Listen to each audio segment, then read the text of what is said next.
Somme 88. Chanter ça, c'est un somme petit coré yo, pour chef Samba yo.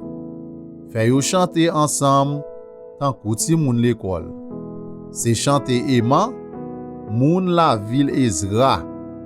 C'est yé bon Dieu. C'est ou même qui délivrance moi. La journée coulant nuit, m'a prélé nan pied ou. C'est pour la prière m'rive dans oreilles ou. Écoutez bien, ça m'a demandé ou.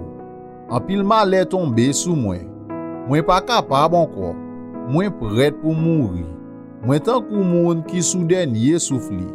Tant kou moun qui pas gen force encore. Moi tombé à terre tant kou yon moun mouri. Tant kou yon moun yo touye qui couché dans cimetière.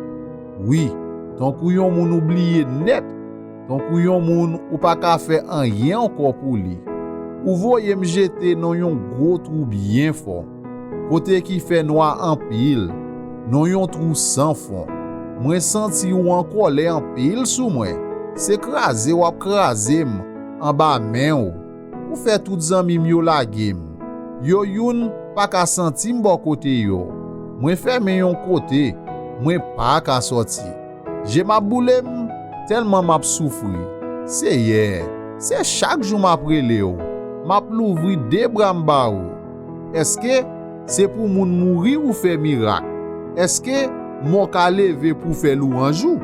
Est-ce que moun qui en battait ka fait connaît Jean remen nous? Est-ce que moun qui nan trou sans fond ka fait connaît Jean ou toujours kembe parole? Est-ce que moun qui nan fait noir ka wè merveille yo? Est-ce que moun qui nan pays côté oublié tout bagay là ka wè Jean ou bon? C'est hier m'a prelo vine de moi. C'est chaque matin m'a la prière dans pied ou. C'est hier. Pour qui ça vous voyez me jeter loin comme ça? Pour qui ça vous cacher figou pour moi? Depuis moi jeune garçon, c'est souffrir m'a souffrir. M'a passé ralan mort. Ou si tellement pini moi pas contre ça pour me faire encore. Dans colère ou fait me passer contre ray moi. C'est fini ou fini avec. Tellement ou pini. Toute la journée, ou senem ton kouglo inondation. Ou fait même tout partout. Ou te fait tout camarade mwen yo ak zanmim yo vire do ban mwen. Moun mwen te kon raconte ti koze yo disparaître.